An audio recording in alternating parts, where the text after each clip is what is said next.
Hi, my name is Sonia Perezzi. I would like to share with you my thoughts about one question.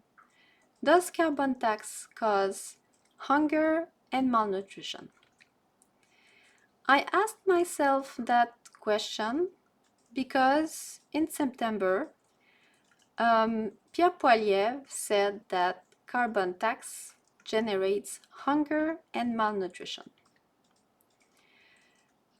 When I searched whether it was true or not, I found this article published on the CBC News.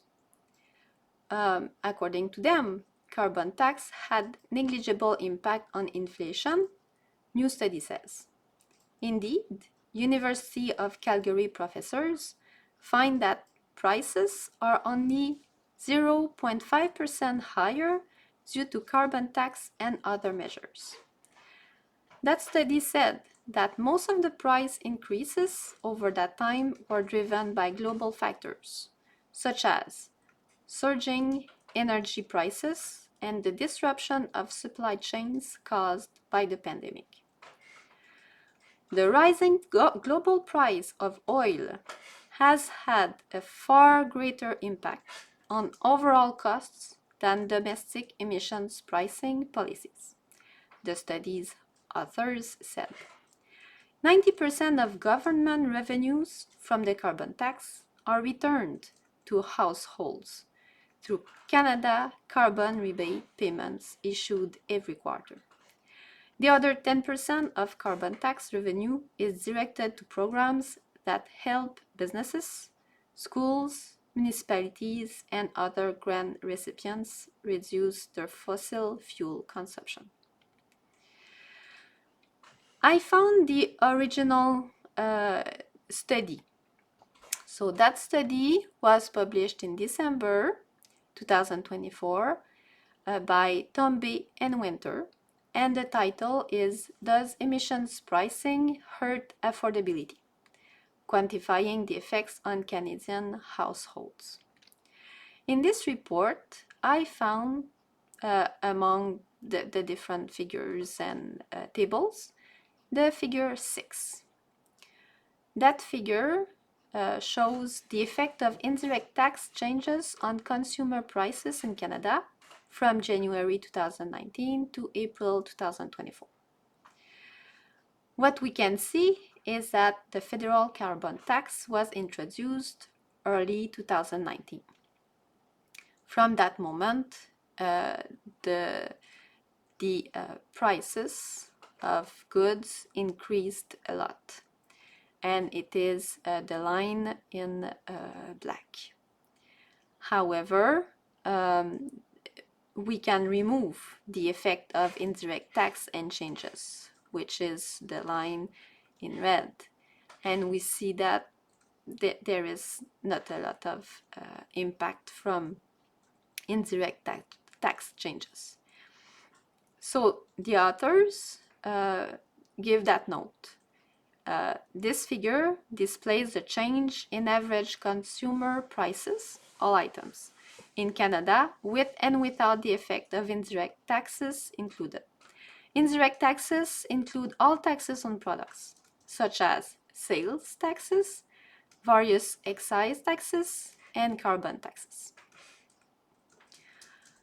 So, according to that study, the carbon tax did not have a big impact on inflation. So I wondered what caused the inflation. And it varies depending on where we live on Earth. So I found that there was the COVID-19 pandemic. There was also supply chain disruptions.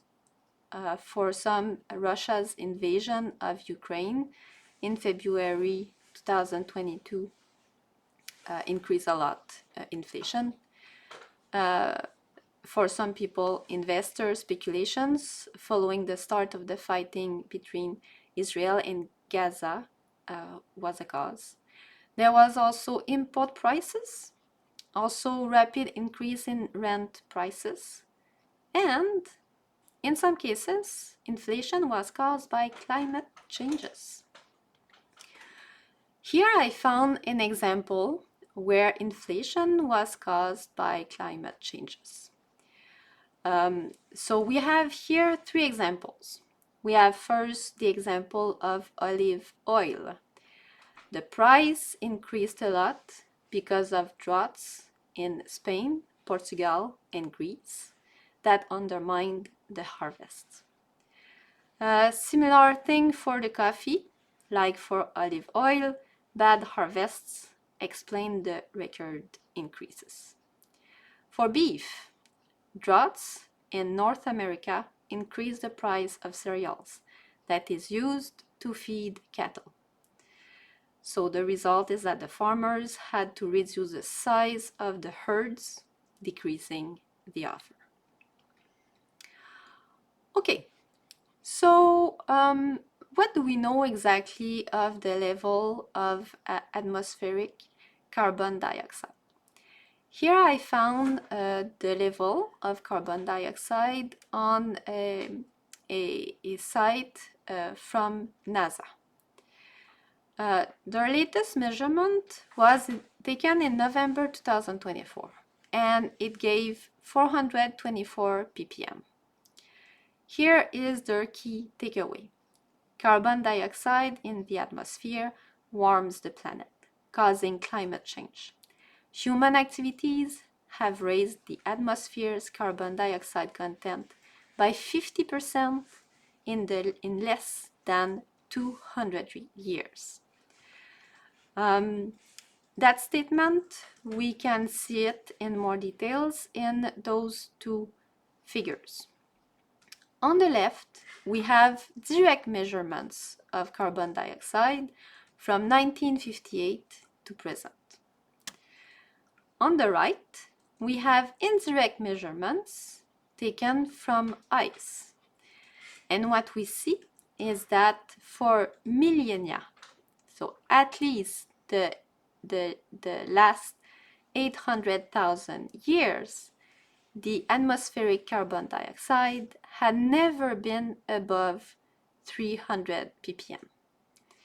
The increase was observed from 1911.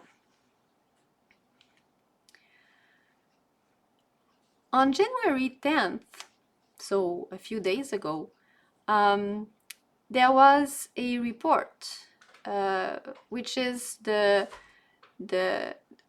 2024 Annual Climate Summary, giving global climate highlights 2024. And one of the figures that we see in that report is a figure showing by how much do annual global temperatures deviate from evolving climatological averages.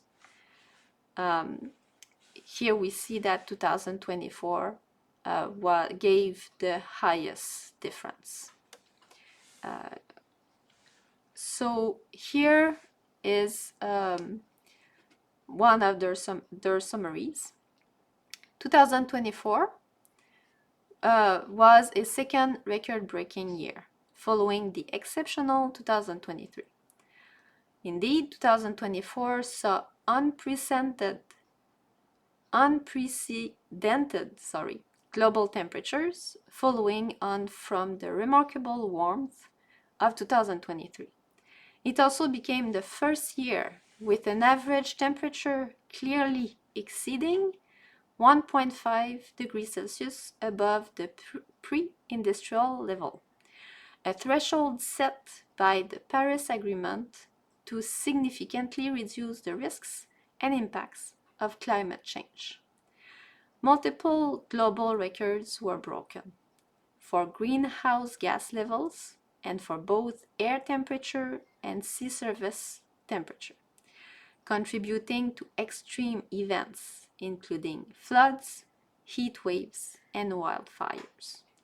These data highlight the accelerating impacts of human-caused climate change. Here we have another point of view. This is the point of view from the insurers.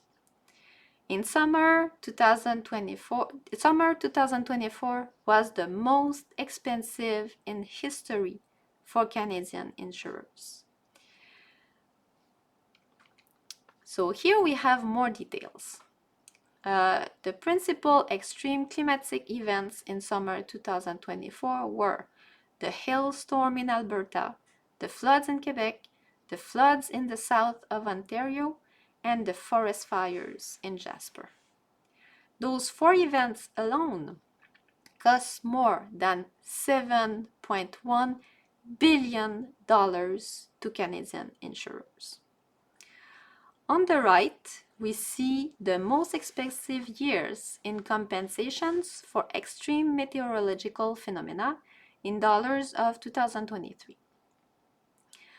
We see that the 6 most expensive years range from 1998 to 2024. So I rearranged a little bit the information. So the 6 most expensive years were observed in the last 30 years. However, 3 out of those 6, so 50% of the most expensive years for insurers in Canada were in the last 5 years, suggesting that the frequency of extreme meteorological phenomena increases. What is sad is that more and more Canadians have been or have been close to be victims of extreme meteorological phenomena. Or more and more Canadians know somebody who have been or have been close to be victim of extreme meteorological phenomena. This is very, very sad. Here is my analysis. So we have extreme meteorological phenomena: hail, floods, forest fires, black ice, drought. Those phenomena cause a destruction of infrastructures. That destruction gives the loss of homes, hospitals, schools, etc. And after that, we have to rebuild all those things. So it increases the cost due to rebuilding. Another effect is the destruction of harvests. That causes that the incomes for farmers decrease. So the cost of food increases. There might be also the destruction of raw materials, for example, wood. In that case, the incomes of industries decrease, and the cost of raw materials increases. Therefore, the extreme meteorological phenomena cause impoverishment, stress, and loss of houses, services, food, raw materials, and incomes. Here I looked at the World Inequality Report 2022. The whole report is at the link that I put here on the slide. What is the World Inequality Lab, which wrote the report? So the World Inequality Lab is a global research center focused on the study of inequality and public policies that promote social, economic, and environmental justice.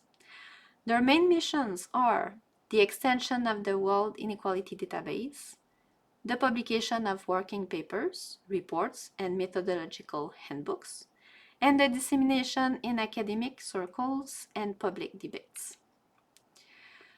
In that report, they show the carbon inequality for different countries. Here I showed only 3 examples, okay, including Canada. But if you are curious to see the emission of carbon dioxide in other countries, don't be shy. So in Canada, what we see is that in average, for the full population in Canada, the Canadians emit 19.4 tons of carbon dioxide per person. For the 1% richest Canadians, approximately 10 times the average level is emitted. For the top 10% richest in Canada, they emit 60.3 tons of that carbon dioxide per person. For people in the middle, so the 40% in the middle, they emit 20.9 tons per person, and the bottom 50 people, so the less rich in Canada, emit 10 tons per person. In Sweden, which is a Nordic country like Canada, they emit approximately 2 times less carbon dioxide than Canadians. So from my point of view, it is a good example, and it would be good to check how they were able to reach those low levels. If we look at our the United States of America, we see that on average the Americans emit more carbon dioxide than Canadians. But what is really sad to see is that for the top 1% richest people in the United States, they emit 269.3 tons of carbon dioxide per person. So in summary, does carbon tax cause hunger and malnutrition? The answer that I found is the following. According to the data that I found, no. The carbon tax did not cause hunger and malnutrition. Among the solutions to reduce hunger and malnutrition, there is the reduction of carbon dioxide emissions. You saw through my presentation that I give you all my references. If you want to dig further in the different topics, don't be shy, they are there. And on that, I wish you a great day. Thank you.